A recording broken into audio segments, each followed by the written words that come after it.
بسم الله الرحمن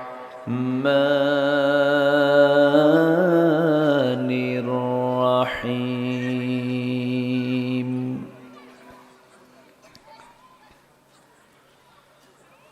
يا أيها الناس كلوا مما في الأرض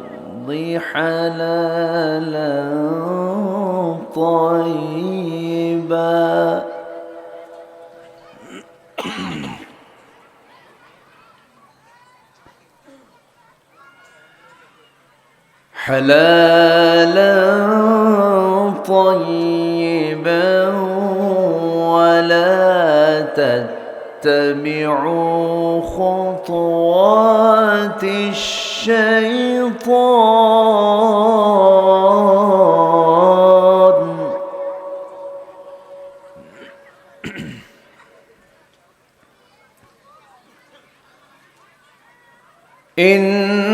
إنه لكم عدو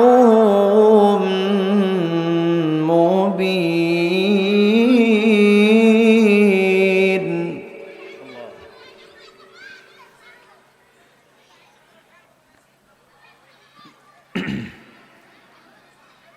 إنما يأمركم بالسوء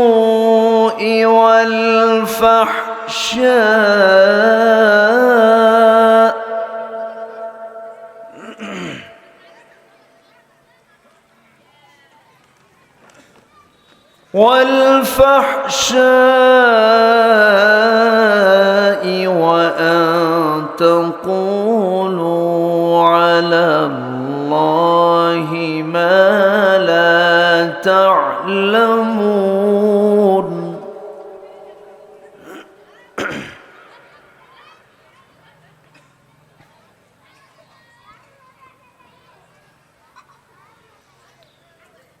الله أكبر بسم الله الرحمن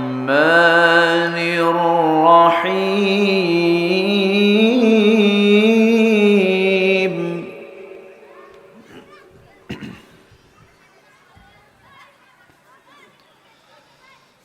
إن الله وملائكته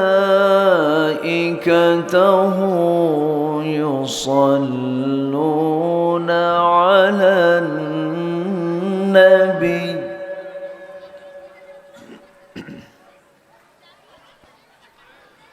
يا أيها الذين آمنوا صلوا عليه وسلموا تسليما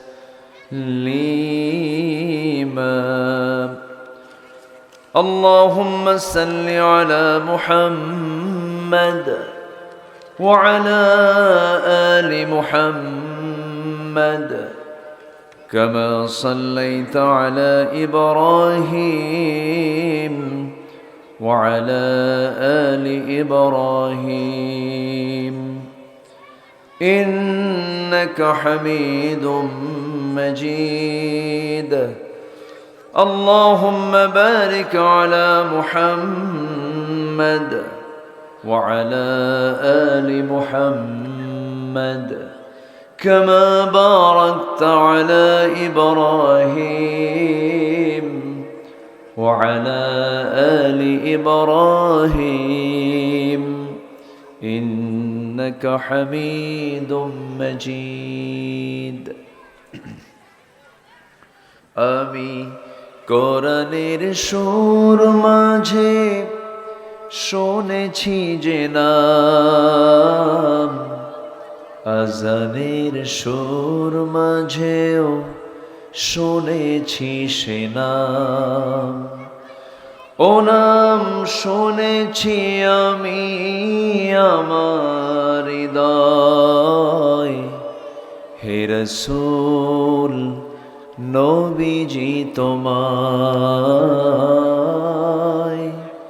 হে রাসূল নবীজি তোমায়।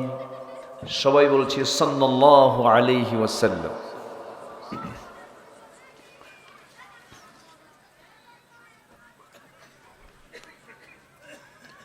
দেশের সীমান্তবর্তী জেলা রাজশাহী অঞ্চলের চাঁপাইনবাবগঞ্জ জেলার সদর উপজেলার কেন্দ্র ঈদগাহ মাঠে অনুষ্ঠিত চরবাগডাঙ্গা যুব কল্যাণ পরিষদ কর্তৃক আয়োজিত দুদিনব্যাপী তাফসীরুল কোরআন মাহফিলের সমাপনী দিবসের সম্মানিত সুযোগ্য সভাপতি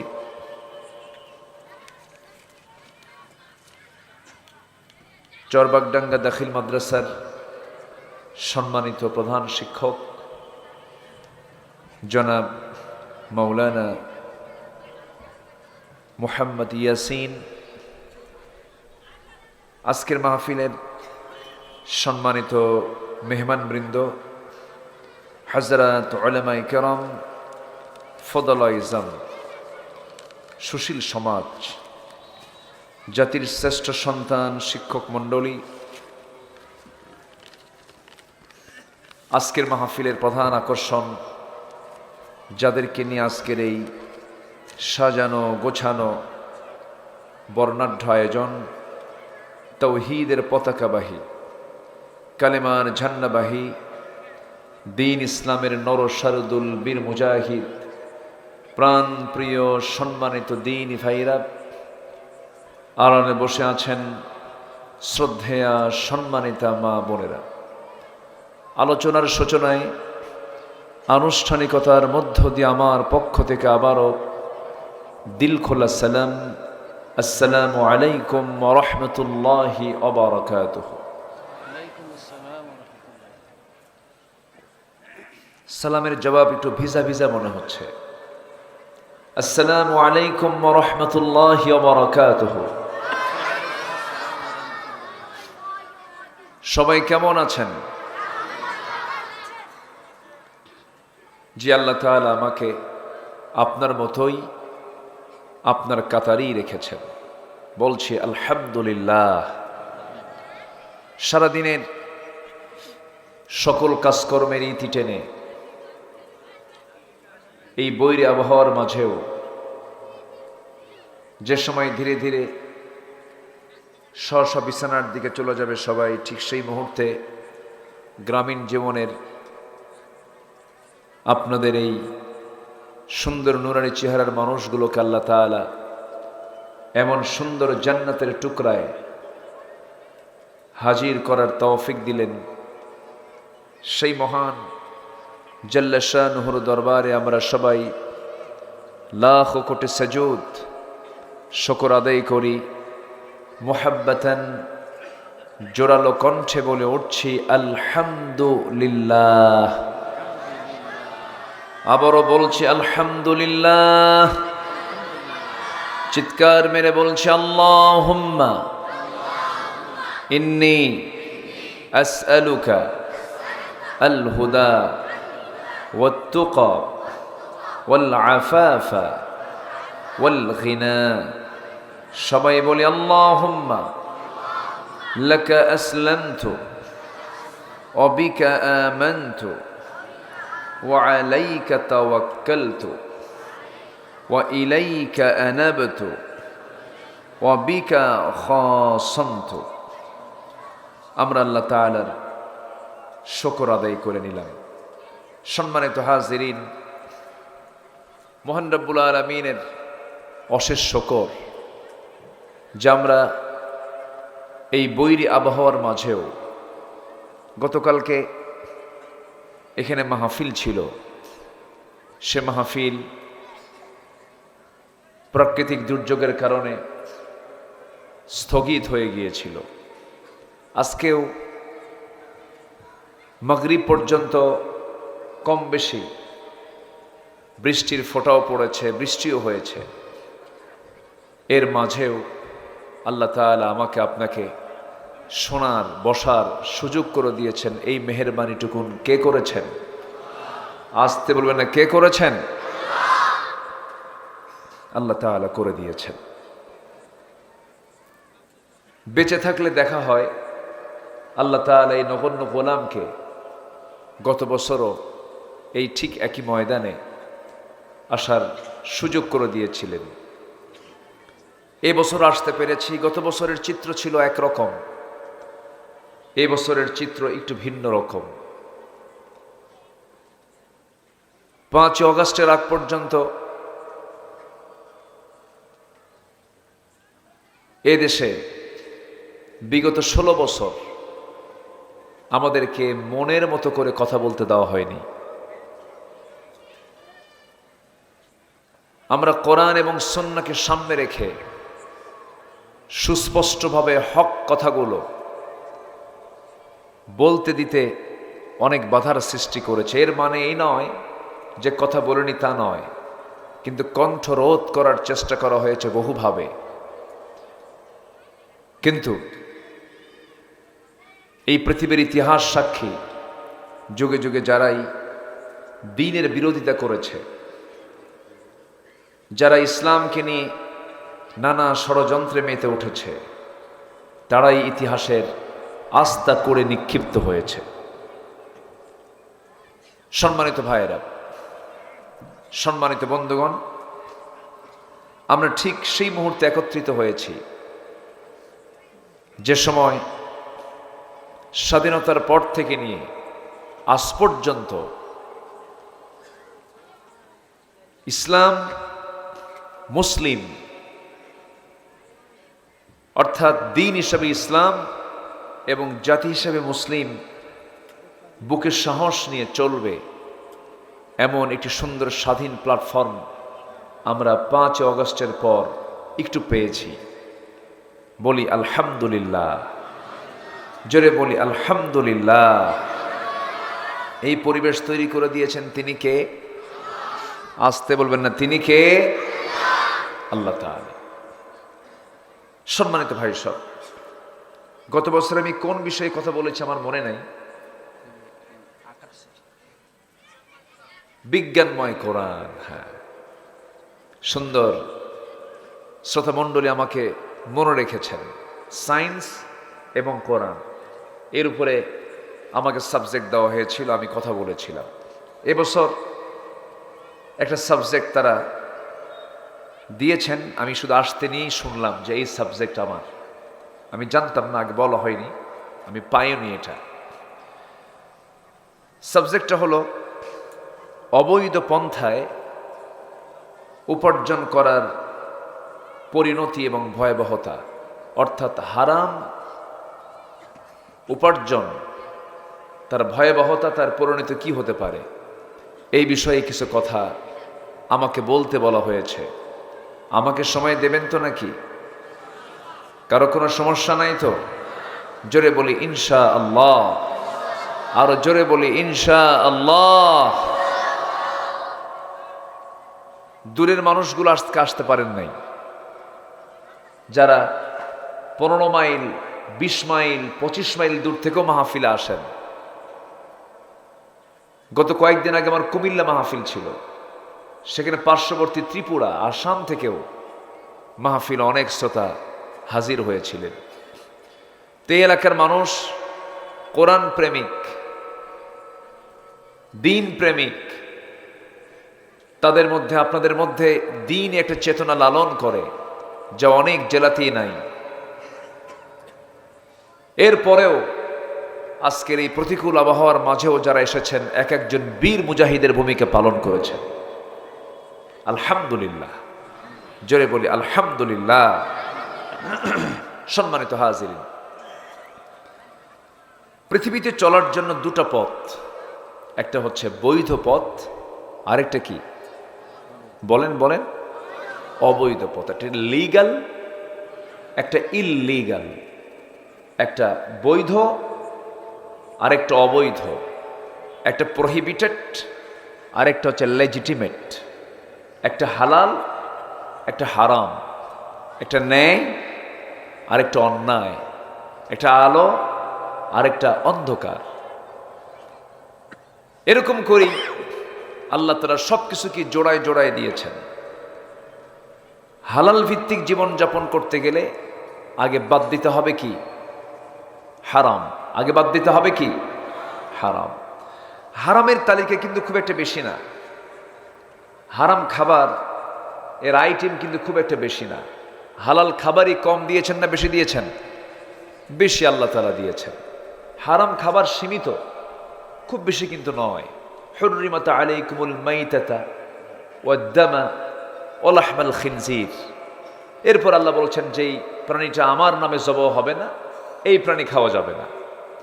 কিন্তু এছাড়া পৃথিবীতে যত খাবার আছে, হাজারো আইটেম আছে, কত স্বাদ, কত ফল, কত খাবার, লাহমান তরিয়া, এবং দরিয়ার কত মাছ আল্লাহ তাআলা রেখে দিয়েছেন। কিন্তু বান্দার নজর শুধু শুয়োরের গোশতের দিকে যায়। কিসের গোশতের দিকে যায়? শুকুরের গোশতের দিকে চলে যায়। হারামের দিকে লোলুপ তার দৃষ্টিটা চলে যায়। আর যেটাই হারাম হবে সেটার মধ্যে কোনো বরকত থাকতে পারে?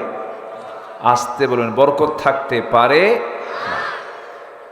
এখানে আমাকে সাবজেক্ট দেওয়া হয়েছে হারাম পন্থায় উপার্জন করা এবং এটার ভয়াবহতা কি। এই সাবজেক্ট নিয়ে আসুন কোরআনকে সামনে নিয়ে আমরা কিছু কথা বলি। আমরা শুনতে এসেছি কোনো ব্যক্তির কথা না আল্লাহর কথা? বলুন, ব্যক্তির কথা না আল্লাহর কথা? শ্রেষ্ঠ কথা কার? মহাসত্যবাণী কার? একমাত্র সত্য কথা কে বলতে পারেন? আল্লাহ বলতে পারেন। ওমান আসদাকু মিনাল্লাহি কিলা, সবচাইতে সত্য কথা কে বলেন? এবং সে আল্লাহ বলছেন তোমরা যখন কথা বলবে কওলান সাদীদা, সোজা কথা বলবে, সত্য কথা বলবে। ওয়াকুলু লিন-নাসি হুসনা, সুন্দর ভাষায় সুন্দর করে কথা বলবে। সম্মানিত ভাইয়েরা, সে আল্লাহ তাআলার কথা, আল্লাহর কালাম কোরআন। আপনার জীবনে কত প্রশ্ন আছে, আপনি কোরআনকে করবেন। কোনটা হালাল কোনটা হারাম এটা বোঝার জন্য একমাত্র কিতাব কি বলেন তো? কোরআন। যেরকম একটা আয়াত আল্লাহ তাআলা কোনটা হালাল কোনটা হারাম বলে দিয়েছেন। আল্লাহ রাব্বুল আলামিন বলেছেন আহাল্লাল্লাহুল বাই'a ওয়া হাররামার রিবা। আমার আল্লাহ বলছেন সুদকে আমি হারাম করে দিয়েছি, ব্যবসাকে কি করেছি বলেন? আহাল্লাল্লাহু, হালাল করে দিয়েছেন। ব্যবসা হলো হালাল, সুদ হলো হারাম।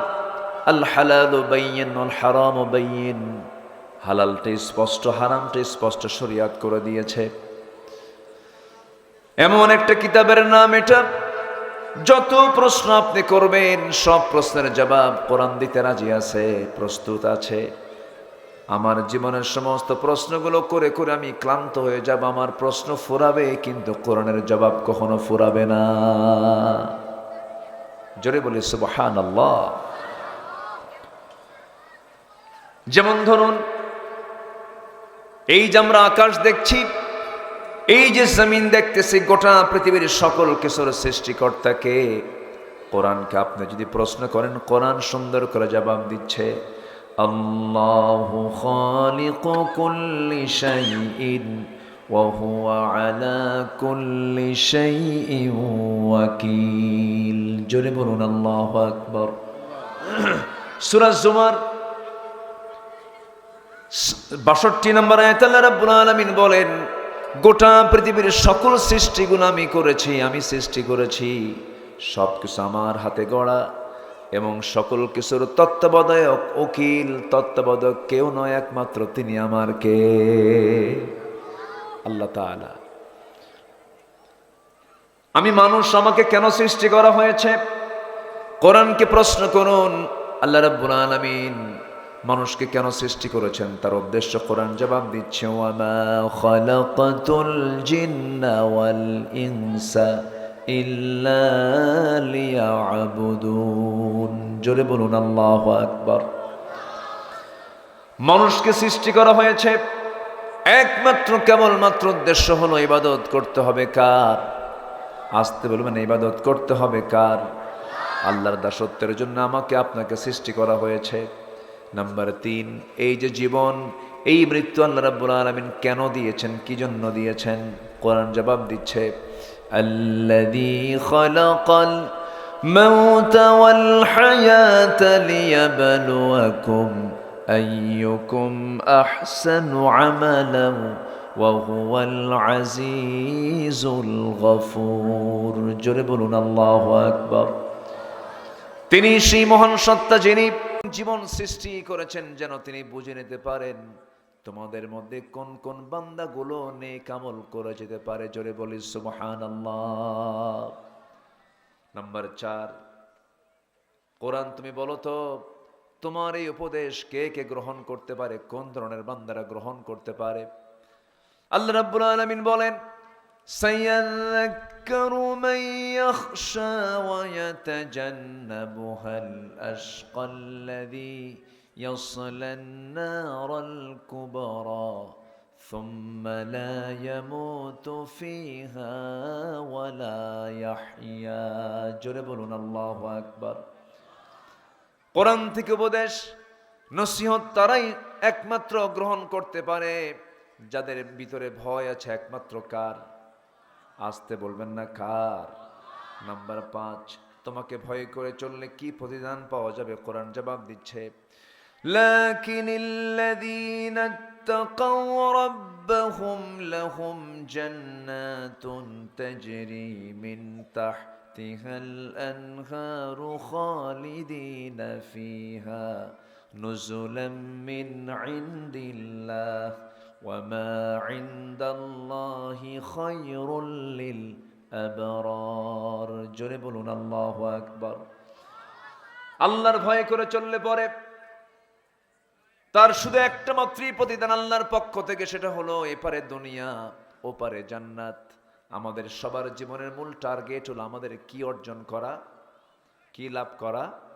জান্নাত আমাদের লাভ করা। জান্নাত যদি কারো জুটে যায় জীবনের সব লক্ষ্য তার পূরণ হয়ে গেল, আর জান্নাত যদি তার না জোটে জীবনের সব লক্ষ্য তার শেষ হয়ে গেল, ভেস্তে গেল। আমার বন্ধুগণ, কোরআনকে যদি আপনি প্রশ্ন করেন, কোরআন রে এই দুনিয়াতে চলতে গেলে আমি যদি ইমানদার হয়ে থাকতে চাই আমার জীবনে কি জাতীয় পরীক্ষাগুলো আসতে পারে? কোরআন জবাব দিচ্ছে, পরীক্ষা হবে 5 প্রকার। কয় প্রকার বলেন? 5 প্রকার। ওয়ালানাবলুওয়ান্নাকুম বিশাইইম মিনাল খাউফি ওয়াল জু'i ওয়া নাকসিম মিনাল আমওয়ালি ওয়াল আনফুসি ওয়াথ থামারাত ওয়া বাশশিরিস সাবিরিন। জোরে বলুন আল্লাহু আকবার। নাম্বার 1 হলো ভয়ের দ্বারা, নাম্বার 2 হলো ক্ষুধার দ্বারা, নাম্বার 3 হলো সম্পদের ক্ষয়ক্ষতির দ্বারা, নাম্বার 4 হলো জীবনের ক্ষয়ক্ষতির দ্বারা, নাম্বার 5 হলো শস্যাদির ক্ষয়ক্ষতির দ্বারা। এই সমস্ত বিষয় নিয়ে আমি তোমাদেরকে পরীক্ষা করব। হে রাসূল, আপনি একমাত্র ধৈর্যশীলদেরকে এই বিষয়ে জানানটা দিয়ে দেন, আমি তাদেরকে পরীক্ষা করব। যারা বিপদে পড়লে পরে বলবে কি? যারা পারেন ঠোঁট মিলিয়ে বলুন, আল্লাযীনা ইযা আসাবাতহুম মুসিবাতুন ক্বালু ইন্না লিল্লাহি ওয়া ইন্না ইলাইহি রাজিউন। জোরে বলুন আল্লাহু আকবার। হাজারো বিপদে পড়ার পরও যে বান্দা বলে যা কিছু হয় একমাত্র কার ফয়সালা? জোরে বলুন, কার ফয়সালা? সম্মানিত ভাইয়েরা, ইমানদারকে ভয়ের দ্বারা পরীক্ষা করা হবে, খোদার দ্বারা পরীক্ষা করা হবে। এটা কার কথা? আসতে বলুন, কার বক্তব্য এটা? দীর্ঘ 16 বছর এই দেশে বহু আল্লাহর পছন্দের গোলামরা পরীক্ষা দিয়েছেন। এই বিজয় হঠাৎ আসেনি। 5ই আগস্টের পরবর্তী যে এই দিনগুলো এমনি এমনি হঠাৎ করে আসেনি। এর পেছনে বহু চোখের পানি ঝরেছে, সেজদায় যায় নামাজ ভিজে গেছে, কাঁদতে কাঁদতে কারাগারের কয়েদির বালিশ চোখের পানিতে ভিজে শেষ হয়ে গেছে। অনেক কোরবানি এবং ত্যাগের মধ্য দিয়ে আমরা নতুন একটি পরিবেশ ফিরে পেয়েছি। এই 16 বছর যেমন তারা তাওহীদ পন্থী, হক পন্থী আলেমদের তালিকা করেছিল, আল্লামা সাঈদীর মতো মানুষকে নিয়ে যারা মিথ্যা নাটক সাজিয়েছিল, তারা যেমন আলেমদের তালিকা করেছিল, এখন সময় এসেছে আমার দেশে এখন নাস্তিকদের তালিকা প্রকাশ করা। আস্তে কোন কেন, জোরে বলেন ঠিক কিনা? আমার দেশে আত্মস্বীকৃত নাস্তিক আছে না নাই? আস্তে বলবেন না, আছে না নাই? আছে। রাসূলকে নিয়ে বাজে উক্তি করেছে, কোরআনকে নিয়ে বাজে কথা বলেছে, পরকাল আখিরাত নিয়ে বাজে কথা বলেছে, আল্লাহকে নিয়ে পর্যন্ত বাজে উক্তি করেছে। চাঁপাইনবাবগঞ্জের এই তাফসীর মাহফিলের এই ময়দান থেকে জানিয়ে দিতে চাই, প্রযুক্তির মধ্য দিয়ে, অনলাইনের মধ্য দিয়ে জানিয়ে দিতে চাই, আকাশের মালিক যিনি, জমিনের মালিক যিনি, যিনি বাতাস প্রবাহমান, যিনি বাতাস প্রবাহ করেন, যিনি সমুদ্রের পানি চালান, যিনি সূর্যের মালিক, যিনি চন্দ্রের মালিক, যিনি 7 সমুদ্রের মালিক, যিনি 7 আসমান জমিনের মালিক, সেই মহান রবের বিরুদ্ধে যারা কথা বলে অবশ্যই তাদেরকে প্রকাশ্যে ধরে এনে জিহ্বা কেটে ফেলে দেওয়া দরকার। ওদেরকে দুনিয়া থেকে বিদায় করে ওদের রক্ত মাংস হাড় হাড্ডিগুলো কুত্তা বিলাই দিয়ে খাওয়ানো দরকার। রাজি আছেন কারা কারা? হাত উঁচু করে দেখান।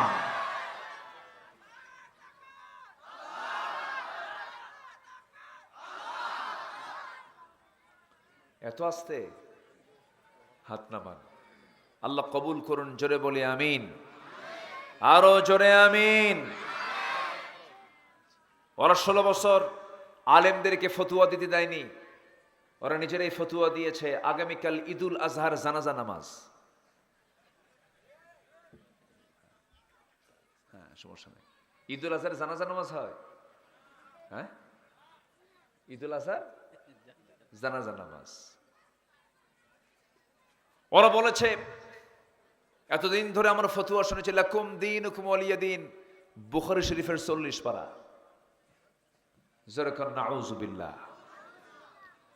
ওরা যদি সত্যিকার অর্থে কোরআন বুঝতো, কোরআনকে যদি পছন্দ করত, কোরআনের একটা দুইটা পাখিকে তারা কারাগারে রাখে না, অসংখ্য আলেম ওলামাকে তারা জেল খাটিয়েছে।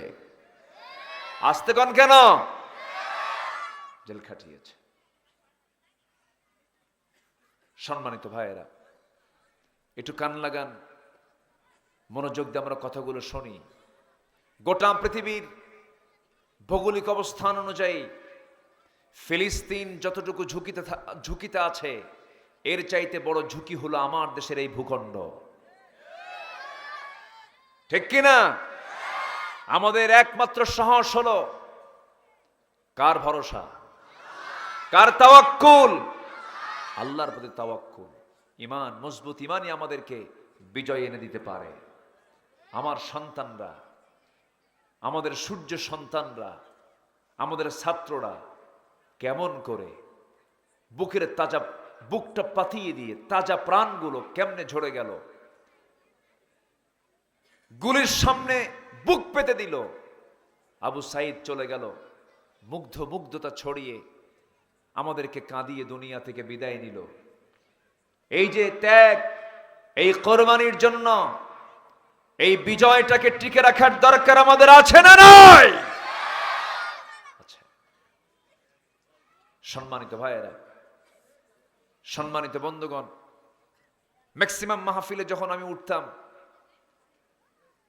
মঞ্চ ওঠার আগ দিয়ে স্থানীয় নেতৃবৃন্দ আগে ওয়াজ শোনায় দিত আমারে। বলতো, হুজুর আসছেন মাহফিলে ওয়াজ করেন, কিন্তু ওয়াজ করবেন আকাশের আর কবরের, দুনিয়াটা আমরা দেখে নেব। কি কথা কি বুঝতেছেন আপনারা? এরকম করে তারা ওয়াজ করতেন আমাদের উল্টা। সম্মানিত বন্ধুগণ, আজকে এই সিচুয়েশন তৈরি হয়েছে, এই পরিবেশ তৈরি করে দিয়েছেন তিনি আমার কে? আসতে বলবেন না, তিনি আমার কে? আল্লাহ। আমার দেশ, কে বলেছে আমার দেশ গরিব? আমার দেশের এই মাটিটা কত মূল্যবান। আমি পৃথিবীর বহু দেশ সফর করেছি, আমার কাছে মনে হয়েছে আমার দেশের চাইতে সুন্দর দেশ পৃথিবী তার দ্বিতীয়টা নাই। আলহামদুলিল্লাহ বলেন। কাতারে গিয়েছিলাম, কাতারে একটা গাছ তাজা রাখার জন্য কোটি কোটি টাকা তারা খরচ করে, আর আমাদের গোটা দেশটাই হলো সবুজ, একটি সবুজ ভূখণ্ড, 55,000 বর্গ মাইলের সোনার বাংলা, যাতে রয়েছে সব কিছুর খনি আছে, তেল, গ্যাস, কয়লা, সব খনি আছে। আর সবচেয়ে বড় খনি ছিল, সেটা হলো চোরের খনি। আসতে জোরে বলেন ঠিক কিনা? কত বড় চোর হতে পারে? দেশের স্বাধীনতার 54 বছরের মাথায় এসে এই দেশের ঋণ হলো 18 লক্ষ কোটি টাকা। তার 11 লক্ষ কোটি টাকা তারা পাচার করেছে, দেশ থেকে বাইরে নিয়ে গেছে। যেতে পারেনি দুই একজন কট খাইছে। নৌকায় চড়ছিল একজন, কিন্তু নৌকা থেকে আর তার গন্তব্যে যেতে পারেনি, নৌকার ভেড়ে নাই। সারা রাত নৌকায় সফর হয়ে গেছে, কিন্তু কোস্টগার্ড ধরে ফেলছে। আইনমন্ত্রীকে ধরে নিয়ে যাচ্ছে, আইনমন্ত্রী বলে আমার একা নিয়ে যাও কেন, আরেকজন আছে তো। কি বুঝতেছেন কথা? বুঝতেছেন?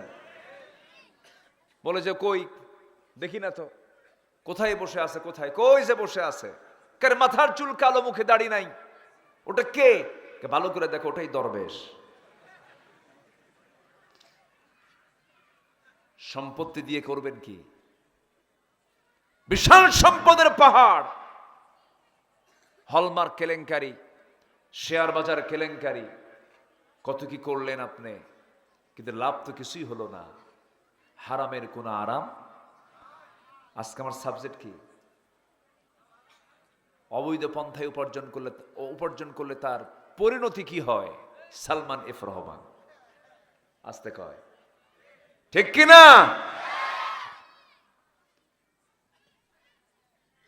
দাড়িটা রাখা ওয়াজিব। আমার রাসূল দাড়িওয়ালা ছিলেন, আমি দাড়িওয়ালা। চিন্তা করছেন তার চেহারাটা কত সুন্দর আল্লাহ বানিয়ে দিয়েছেন, মাথা থেকে শুরু করে যত চুল গায়ে আছে সব সাদা।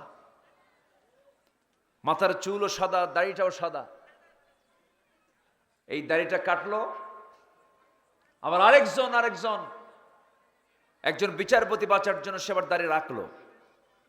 সে সিলেটে যা ধরা খাইছে, কলাপাতার বিছানায় শুয়েছিল। সিলেটবাসী তাকে ওয়েলকাম জানাইয়া বিসি শুদ্ধ আউট করে দিছে। সম্মানিত ভাইয়েরা, সম্মানিত বন্ধুগণ, অবৈধ পন্থা, অবৈধ কাজ, অবৈধ অপকর্ম, অন্যায় কর্ম, এগুলো কখনো টিকসই হতে পারে? পৃথিবীর যুগে যুগে এটা সাক্ষী হয়ে আছে, কেউ টিকতে পারেনি। কারণের সম্পদ কি কোনো কাজে লাগছে? কারণ শেষ হয়ে গেছে, হামান শেষ হয়েছে, নমরুদরা শেষ হয়েছে। এরকম করে যুগে যুগে যারাই বাড়াবাড়ি করেছে তাদেরকে খতম করে দিয়েছেন তিনি আমার কে? আসতে বলবে না, তিনি আমার কে? এই জন্য আমরা হারামে থাকবো না হালালে থাকবো? হারাম না হালাল? হালাল। হালাল জীবন যাপন করব আমরা, হারাম কোন পন্থা অবলম্বন করব না।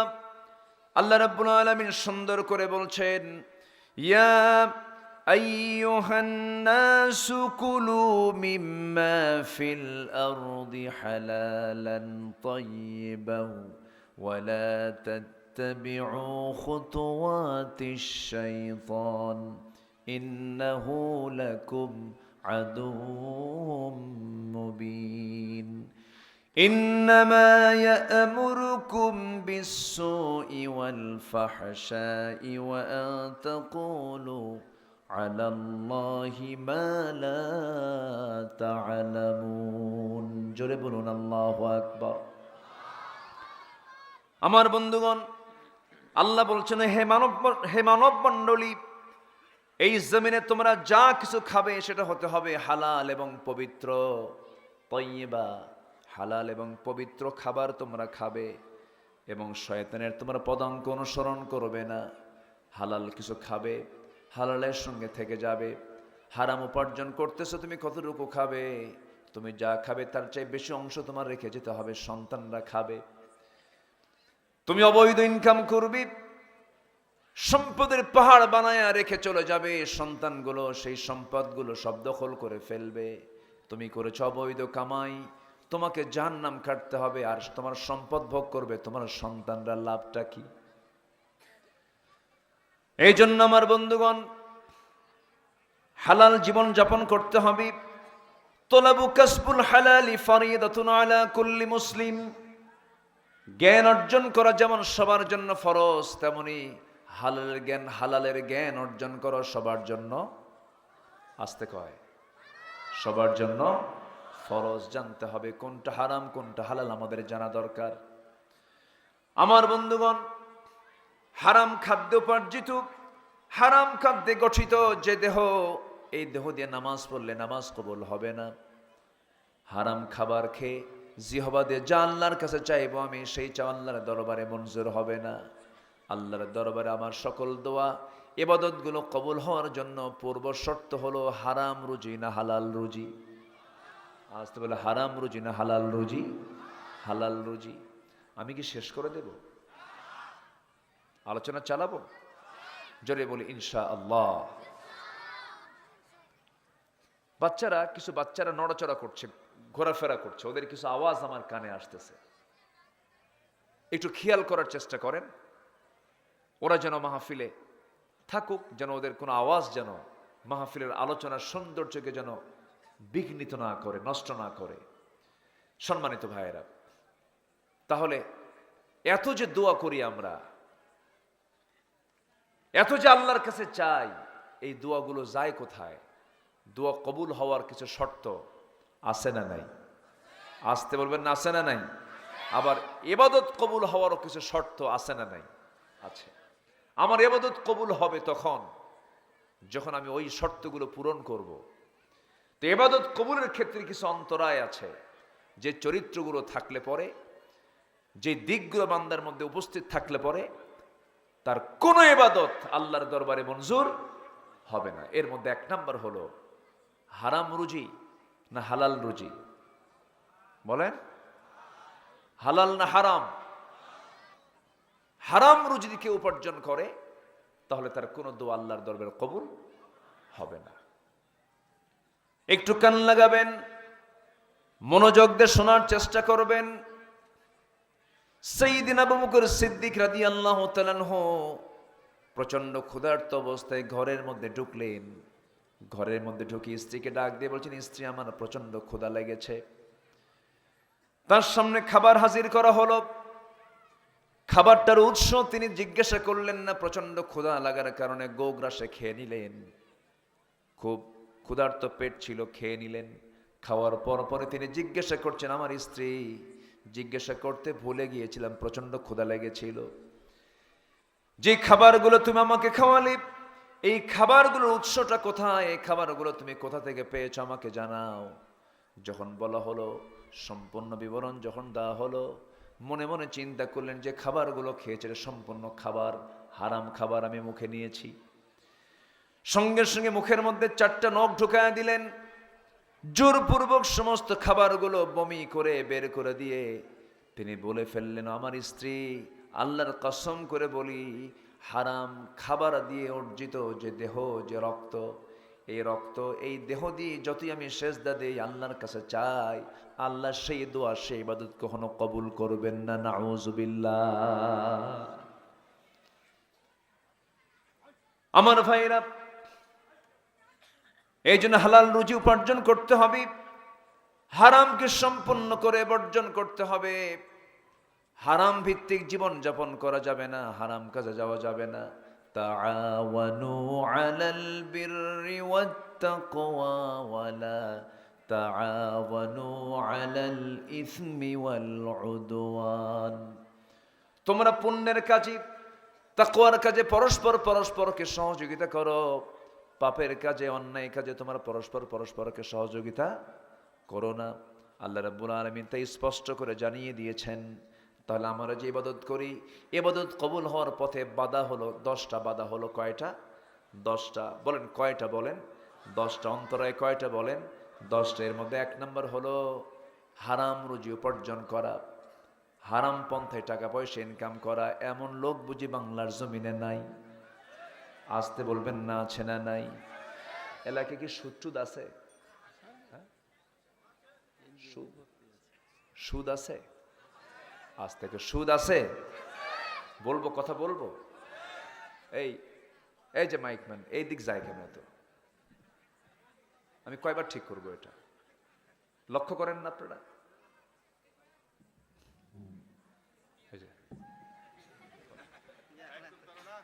এগুলো খেয়াল করতে হয় না?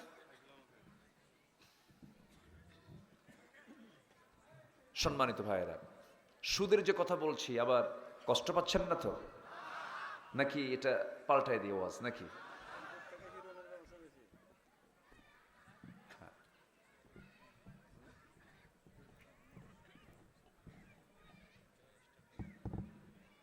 ব্যাস, তো কারে পাঠিয়েছিলেন এখানে? অতটা জানে না? আচ্ছা, তাহলে এরকম করে যদি গাড়ির চাকা যদি না টাইট দেয়, চাকা কই যাবে কোন? খেয়াল করতে হয়। সুদ খাওয়া কি? আসতে কয় কি কইলেন? আরাম কইল নাকি? সুদ খাওয়া কি? হ্যাঁ, সম্পূর্ণ হারাম এটা।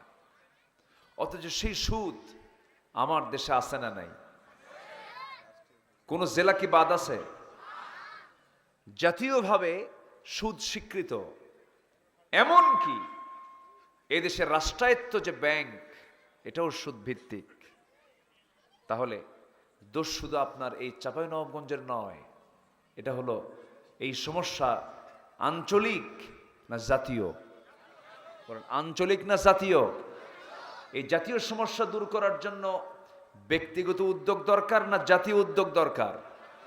বলেন বলেন, কি উদ্যোগ দরকার? জাতীয় উদ্যোগ দরকার। এখন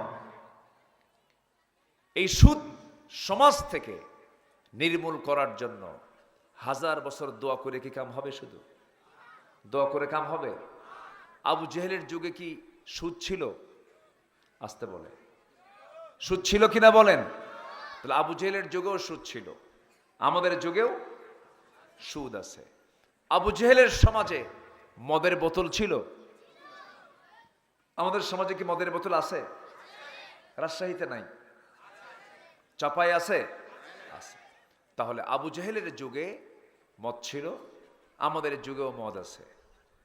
তার সমাজে সুদ ছিল, এই সমাজেও সুদ আছে। আবু জেহেলের সমাজে জেনা ছিল, ব্যভিচার ছিল। আমাদের সমাজে, আমাদের রাষ্ট্রে তো জেনা ব্যভিচার নাই।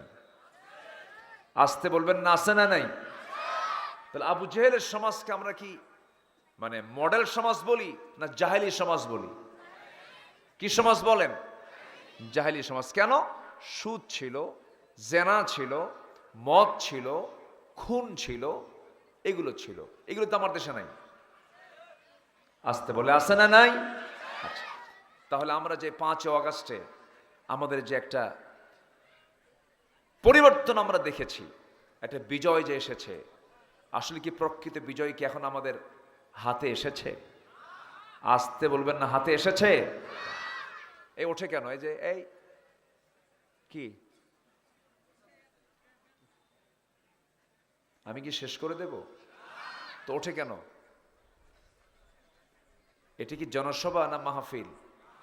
বলেন বলেন, জনসভা না মাহফিল? এটা কি স্বাভাবিক জায়গা না ইবাদতের জায়গা? এটা সওয়াবের জায়গা তো। চট করে উঠলাম, চট করে বসলাম,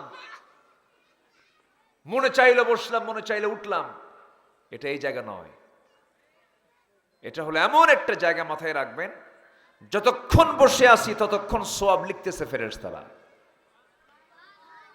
যতক্ষণ থাকবো আমার আপনার আমলনামা থেকে গুনাহগুলো ঝরতে থাকবে। এত বরকতময় জায়গা থেকে আপনি নড়বেন কেন?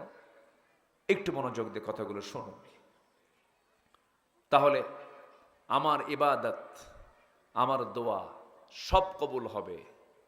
শুধু শর্ত হলো 10টা অপকর্ম থেকে নিজেকে আমরা বাঁচাবো। এর 1 নম্বর অপকর্ম হলো হারামকে বর্জন করে হালালকে গ্রহণ করব। হারাম আমরা বর্জন করব, এক জায়গায় না সব জায়গায়, এক জায়গায় না সব জায়গায়, সব জায়গায়। হারামের ধারে পাশে আমরা যাব না, হারাম কোনো সম্পর্ক গড়ব না। শুধু হারাম পন্থা উপার্জন বললেই যে আমি বেঁচে গেলাম তা নয়। হারাম পন্থায় জীবনযাপন করে এমন মানুষ অনেকে আছে, নিজের বউ ভাল লাগে না, প্রতিবেশীর বউ ভাল লাগে। এটা বুঝে চাঁপাইনবাবগঞ্জে নাই? মোবাইল হতে এটা কমছে না বাড়ছে? বাড়ছে। নিজের বইয়ের হক আদায় করে না, অন্যের বইয়ের হক আদায় করে। গার্লস স্কুলের সামনে গিয়ে কিছু কিছু যুবক আছে ইতিমের মতো বসে থাকে। দেখছেন কি জোরে জোরে কয়, ঠিক ঠিক বসে থাকে। এই নোংরামিগুলো করা যাবে না, হারাম পন্থা এগুলো। জেনার দিকে যাওয়া যাবে না। জেনা মানে হলো রোগ, জেনা মানে হলো অসুখ। জেনা মানে কি? অসুখ, রোগ হয়ে যাবে। এই যে পৃথিবীতে নতুন নতুন রোগগুলো সৃষ্টি হয়েছে, এটার অন্যতম 1 নম্বর কারণ হলো অবাধ যৌনাচার। জিনার কারণে নতুন নতুন রোগ তৈরি হয়েছে, গনোরিয়া, সিফিলিস, এইডস, HIV। এই বড় বড় রোগগুলোর মূল কারণ হলো অবাধ যৌনাচার। এই সমস্ত অবৈধ মেলামেশার কারণে এই রোগগুলো সৃষ্টি হয়েছে। যুবকরা বিশেষ করে আমার মাহফিলে যারা আমি লক্ষ্য করে দেখছি, আজকে ম্যাক্সিমাম সব কাঁচা দাড়িওয়ালা মানুষ, কাঁচা চুলওয়ালা মানুষ, ইয়াং শ্রেণীর মানুষ সবচাইতে মাহফিলে বেশি। আলহামদুলিল্লাহ। যুবকদেরকে আমি উদাত্ত আহ্বান জানাবো, যৌবনকে কন্ট্রোল করো। হারাম কোনো রিলেশন করবে না, অবৈধ কোনো পন্থা অবলম্বন করবে না, হারাম উপার্জন করবে না, সুদের কাছে যাবে না, অবৈধ রিলেশন করতে যাবে না। বিবাহপূর্ব কোনো প্রেম হয় না। বিবাহপূর্ব কোনো সম্পর্ককে ইসলামে প্রেম বলেন, এটাকে বলে জেনা। অনেকে বলে হুজুর বিয়ে করছে আমার বউ, আগের থেকেই পরিচিত ছিল, লাভ ম্যারেজ। আমি কই লুচ্চা ম্যারেজ। কি ম্যারেজ? বদমাইশি এগুলো, অথচ এগুলো ওপেন সিক্রেট।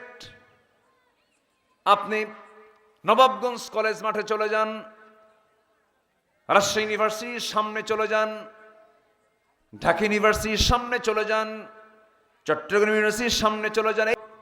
এটা কি বৈধ পন্থা না অবৈধ পন্থা? বলেন বৈধ না অবৈধ? বলেন। এই অবৈধ পন্থাগুলো আমি আপনি 1000 বছর ওয়াজ করে বন্ধ করতে পারবো না। সুদের কারবার আমি 1000 বছর ওয়াজ করে বন্ধ করতে পারবো না। জেনার কারবার বন্ধ করতে পারবো না। মদের দোকান কখনো বন্ধ করা যাবে না। এগুলো সব যদি বন্ধ করতে হয়, আরেকটা বিজয়ের জন্য প্ল্যান করতে হবে, সেটা হলো সকল দিনকে পরাজিত করে আল্লাহর জমিনে দিন কায়েমের সংগ্রামে ঝাঁপিয়ে পড়তে হবে মুসলমান। এই কাজ সবার জন্যই জরুরি, সবার জন্যই ফরজ। আল্লাহ রাব্বুল আলামিন বলেন, শারা'a লাকুম মিনাদ-দীনি মা ওয়াসসা বিহি নূহান ওয়াল্লাযী আওহাইনা ইলাইকা ইব্রাহীমা ওয়া মূসা ওয়া ঈসা আন আকিমুদ-দীনা ওয়া লা তাতাফাররাকু ফীহি। জোরে বলুন আল্লাহু আকবার। আল্লাহর এক আয়াতে বলছেন, হুয়াল্লাযী আরসালা রাসূলাহু বিল হুদা ওয়া দীনিল হাক্কি লিইয়ুযহিরাহু আলাদ-দীনি কুল্লিহি ওয়া কাফা বিল্লাহি শাহীদা। জোরে বলুন আল্লাহু আকবার। আকাশটা কার? জমিনটা কার, সূর্যটা কার, চন্দ্রটা কার? এই দুনিয়াতে আল্লাহর ইসলাম ছাড়া, ইসলাম নামক দিন ছাড়া আরো বিধান পৃথিবীতে আছে না নাই? আসতে বলবেন না, আছে না নাই? সূর্য কার আইনে চলে? আকাশ কার আইনে চলে? এই জমিনটা কার হুকুমে চলে? কিন্তু এই জমিনের মানুষ, এই বাংলার জমিনের মানুষ কার আইন মেনে চলে? আল্লাহ। দেখছেন আল্লাহ, আমরা আল্লাহর আইন মেনে চলি। এই জমিনে আমার দেশে কার আইন আছে? আল্লাহর আইন না মানুষের আইন? আজ থেকে আল্লাহর আইন না মানুষের আইন? তাহলে কি আমাদের কাজ কি হয়ে গেছে না কাজ শুরু হচ্ছে? বলেন বলেন বলেন, আমাদের কাজ কি হয়ে গেছে না আমাদের কাজের কর্মসূচি নতুন করে শুরু হচ্ছে? শুরু হচ্ছে। আমার বন্ধুগণ, এই পৃথিবীতে ইসলাম ছাড়া আরো 70 থেকে 80টি মানব রচিত মতবাদ আছে। আমেরিকাতে পুঁজিবাদ, রাশিয়ায় হলো সমাজতন্ত্র, এরকম করে বিশ্বের বিভিন্ন দেশে সেকুলারিজম, সোশিয়ালিজম, ক্যাপিটালিজম, কমিউনিজম, এই চীন সহ গোটা দুনিয়ার সমস্ত রাষ্ট্রগুলোতে ম্যাক্সিমাম জায়গায় মানুষের তৈরি করা বিধান চালু আছে। তারই অংশ হিসাবে 18 কোটি থেকে 20 কোটি মানুষের বসবাস এই বাংলার জমিনে। এই জমিনেও এখন জাইনটা আছে আল্লাহর না মানুষের? আসতে বলবেন আল্লাহর না মানুষের? এটাকে বৈধ না অবৈধ? এটা হালাল না হারাম? এটাও হারাম। শুধু হারাম পন্থে উপার্জন বিষয় নয়, সমস্ত হারাম কি বর্জন করতে হবে। হারাম কাজ, হারাম কর্ম, হারাম চিন্তা, হারাম খাদ্য, হারাম পথ সব ধরবো না ছাড়বো? ছাড়বো, ছেড়ে দিতে হবে। আমার দেশে ইসলামী দল ছাড়া আরো দল আছে না নাই? অন ইসলামী দলও আছে না নাই? তাহলে একটা দল যদি হালাল হয় আর একটা দল কি হবে? আসতে বলে যেমন আরেকটা দল কি হবে? হারাম হবে। আমার বন্ধুগণ, এমন দল আমার দেশে আছে, দলীয় জনসভা বিকালবেলা দলের কর্মীরা জনসভায় হাজির হয়ে গেল, জোহরের আজান হলো নামাজ নাই, আসর গেল নামাজ নাই, মাগরিব গেল নামাজ নাই। অথচ জোহর, আসর, মাগরিব তিনটাই ফরজ নামাজ। এই 3 ফরজ নামাজের সময় নেতাও নামাজ পড়ল না, কর্মীও নামাজ পড়ল না। যে দলের কর্মসূচিতে, যে দলের দলীয় কর্মসূচিতে নামাজের কর্মসূচি থাকে না, সেই দল কখনো বৈধ দল হতে পারে না, সেই দল কখনো আল্লাহর দল হতে পারে না। ঠিক কিনা? বৈধ দল কোনটা, হক দল কোনটা, বাতিলরা ভালো করে চেনে। কারা ভালো করে চেনে? বাতিলরা ভালো করে চেনে। সাধারণভাবে সবাই না চিনতে পারলো, বাতিলরা ঠিকই চেনে কোনটা হক দল। রসুলকে চিনেছিল আবু জেহেল, মুসাকে চিনেছিল ফেরাউন, ইব্রাহিমকে চিনেছিল নমরুদ। ঠিক কিনা? আমার দেশে 5 অগাস্টের কয়েকদিন আগে এই দেশে শতাধিক দল থাকার পরেও, এই দেশে ইসলামী দল একাধিক থাকার পর, আমার দেশে ইসলামী দল বিভিন্ন গ্রুপে মোট 51টা দল। কয়টা দল বলেন? 51টা দল। এতগুলো দল থাকার পরেও, আরো দুনিয়ার দল থাকার পরও কোন দল নিষিদ্ধ করে নাই। দল নিষিদ্ধ করছে কয়টা? আজ থেকে কয়টা? ওরা জানে এটাই মূল। ওরা জানে কি? এটাই মূল। কিন্তু ওরা বুঝে নাই এই দল পৃথিবীর কোন মানুষের তৈরি করা দল নয়। যারা ইসলামী দল করে তারা কার দল করে? আসতে বলবেন না, কার দল করে? ওরা ভেবেছিল এটা বুঝি পৃথিবীর কোনো মানুষের দল, কিন্তু না। ইসলাম কোনো ব্যক্তির নয়, ইসলাম হলো আল্লাহর। তারা ইসলামকে নিষিদ্ধ করার 7 দিনও যায় নাই, তারা নিষিদ্ধ হয়ে গেছে।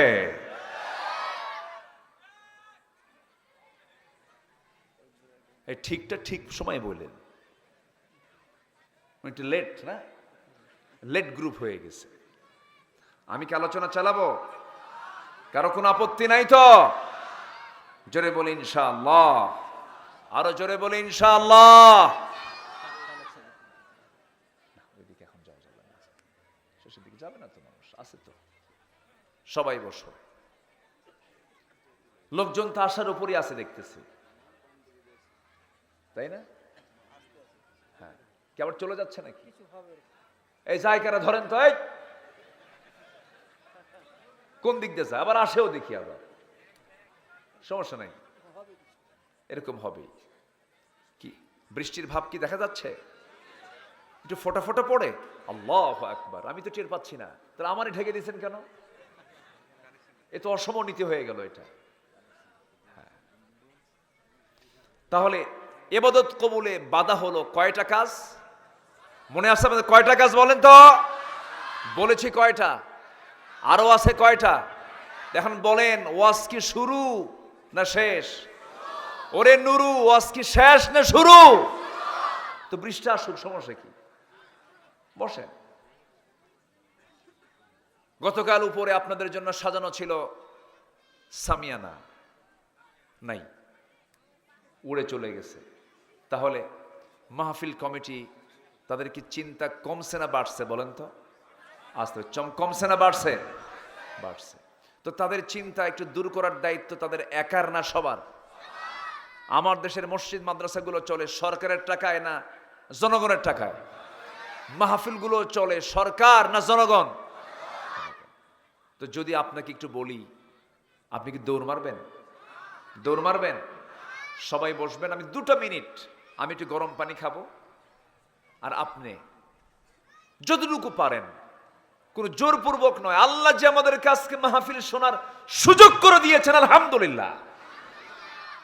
একটু মেঘ আকাশে, তো প্রচন্ড ঘন মেঘ, এর মাঝেও গুড়ি গুড়ি ফোঁটা বৃষ্টিও পড়ছে।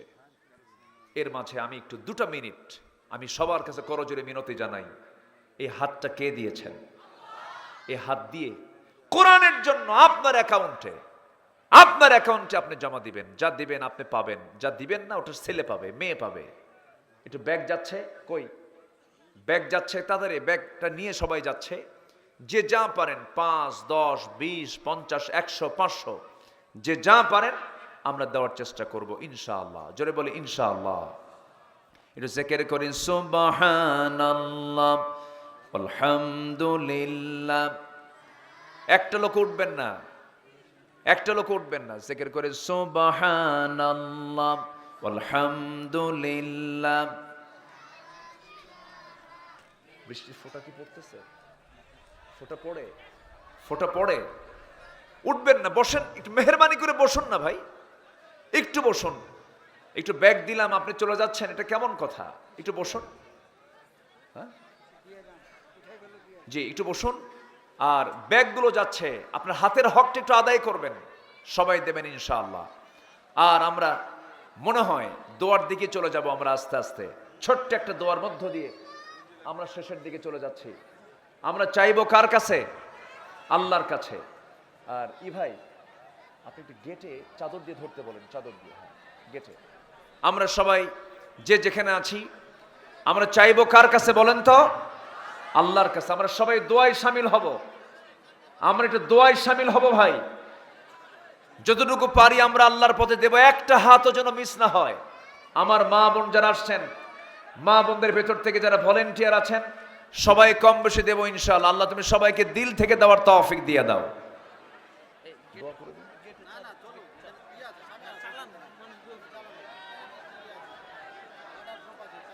কিন্তু এরকম করতেছে কেন বৃষ্টি?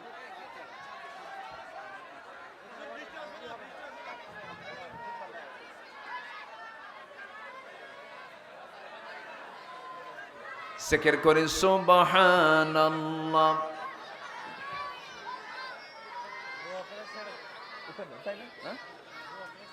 বলেন, একটু বলেন। চলবে চলবে চলবে।